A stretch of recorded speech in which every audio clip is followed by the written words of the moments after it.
Hi, I'm Justin Spence with PreSonus Audio. I'm product specialist over there, and today we're talking about StudioLive AI PA active three-way loudspeakers. Okay, so what I wanted to talk about that was AI active integration. That means they've got computers inside of those bad boys too. So let me show you what I'm doing over here so we can get a visual of the PA.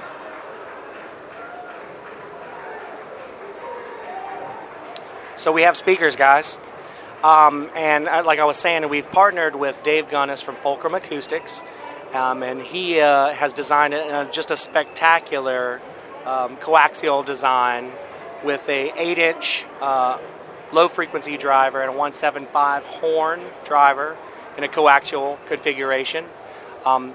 He uses the DSP in that design to create the box, to create the driver, to create the exact actual sound from the ground up. I'm going to hand it over to Steve and let him kind of talk to you about really quickly just a touch on TQ and how Dave has actually designed this amazing driver. What Dave Gunnis originally started out to do with his own company, with Fulcrum Acoustic, is to design a very, very fine studio monitor that would use coaxial technology. Coaxial, single point source, so you can move around, you're still in the sweet spot. It's a very consistent thing because you've got your mids and highs on the same axis. But there are some problems in coax, and it's made that design very difficult for most companies. And things that happen inside the horn, fold back from the horn over your mid driver, that can interfere. So what Dave says, all right, most companies design the best loudspeaker they can design, then they see what the problems are, then they use DSP to fix those problems after the speaker's been designed. What Dave does that's different, certainly with coaxial is different than most other companies, is that he says, okay, I'm going to design not the best speaker I can design by itself, the best speaker that I know that the problems I will have, I can fix in DSP. So I might intentionally know that I'm going to have a problem. I could have fixed that acoustically, but if I did, I'd have a different problem I can't fix in DSP. This will leave me only the problems I can address in DSP. So the DSP, his algorithms, the enclosure, the transducers, everything's designed together from the start. When you buy that from Fulcrum Acoustic, it's very expensive because it takes a lot of DSP power to run those algorithms. It's a bunch of very high-res FIR filters and IIR filters, and it just is not an easy thing to do. But we're lucky nowadays. It's a lot easier to get affordable processing, and the same Texas Instruments chip that's running the entire StudioLive mixer is more than capable of running those algorithms with room left over. So what we've done is said, all right, we're going to take one of those chips and we're going to run all of Dave's stuff. He's going to design these speakers for us with that, and then we'll add our own touches, which Justin will get to in a minute, that some of which used that chip and some of which have to do with control and networking and such. Because remember, active integration, networking, right? So we've got the wireless, we've got the wired networking, all that here too. So that's where we're coming from, but we've been able to bring it down to a much lower price point. And we're not trying to make like cheapo PA speakers. I mean, these are professional speakers. But with Dave's technology and our technology together and the price thing we were able to accomplish with that Texas Instruments chip, it costs a fraction of what you could have ever bought this for just a year ago. So back to Justin. Okay, so let me just do a quick introduction of what box is what. You have your StudioLive AI 328. That's this guy right here, and it's one of my personal faves right now. So you've got 3 8-inches, including the coaxial and then the horn on top of that coaxial. You have the 312, which is a 12-inch low-frequency driver, and then the coaxial up top, so 3-way there.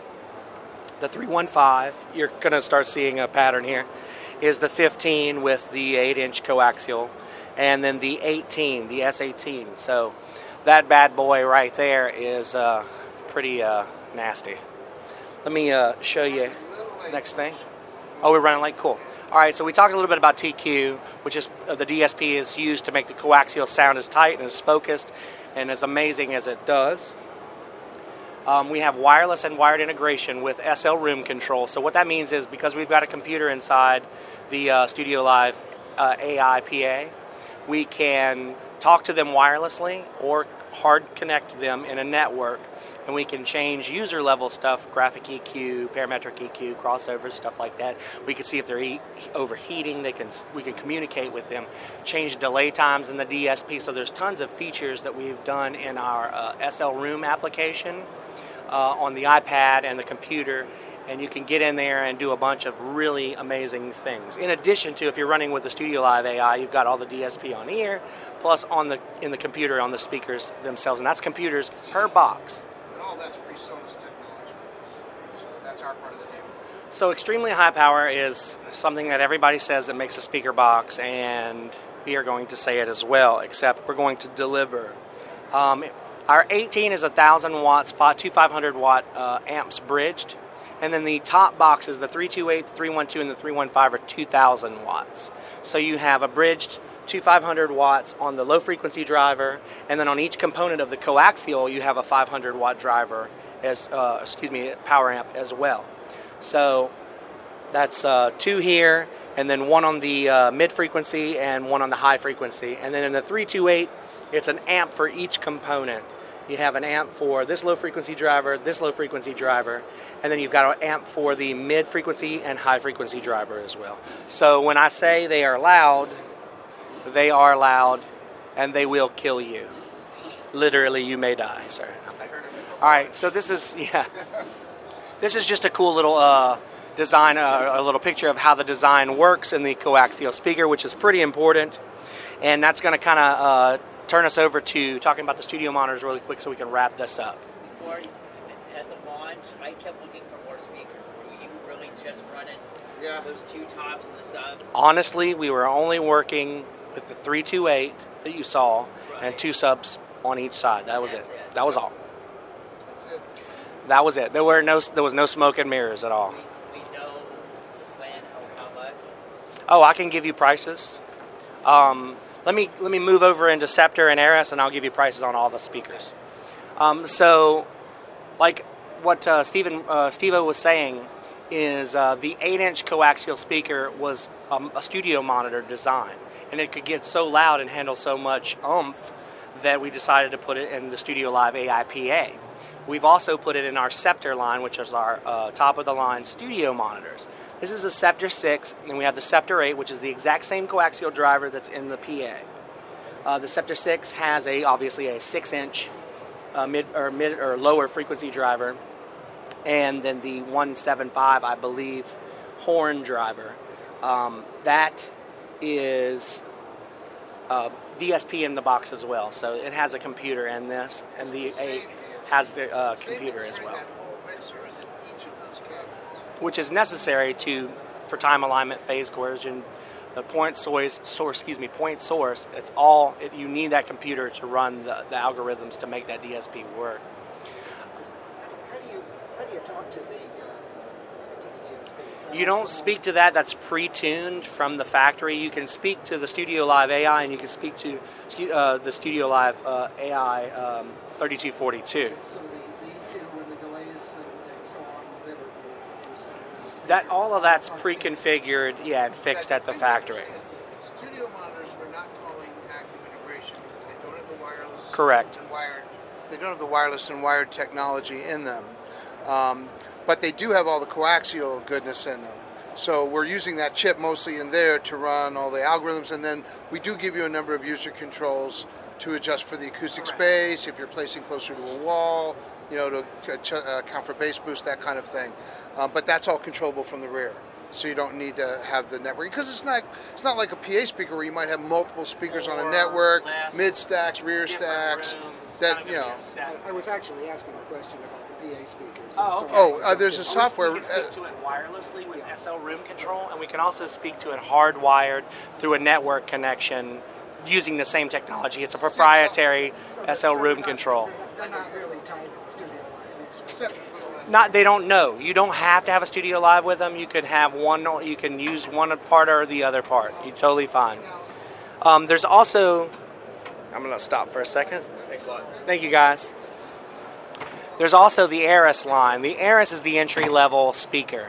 The E5 and the E8, which is next to Craig there, these are two-way, but Kevlar, low-frequency driver, and then the dome tweeter, so they're not a coaxial design. This is not a Dave Gunnis design. This is a PreSonus design.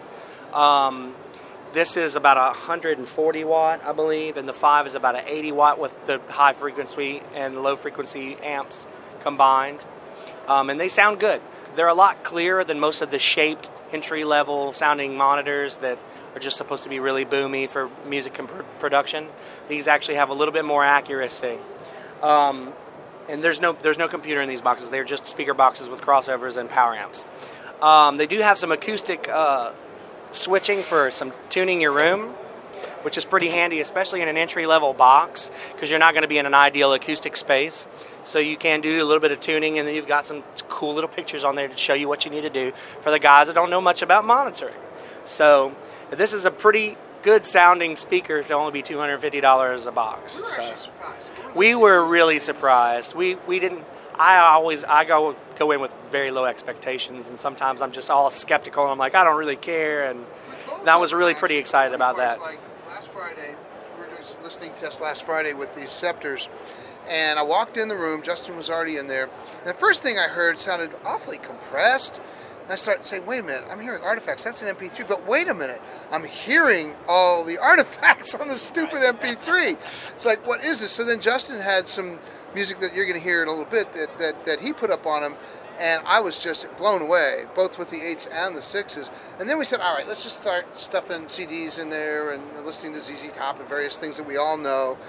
And we're hearing things in the mix, and Justin will actually show you one like this, where I'd never heard certain things in the mix before, even on my studio. I have 3 sets of studio monitors, they're all pretty good, and I'd never heard some of this stuff before. I was pretty impressed. So now the fun part was we're all looking at each other, we're all grinning, and then everybody starts going, I wonder what the employee price is going to be on these, because I'm buying some, you know. So, and then the Eris has just really surprised us. It's like, okay, it's an inexpensive monitor. You know what?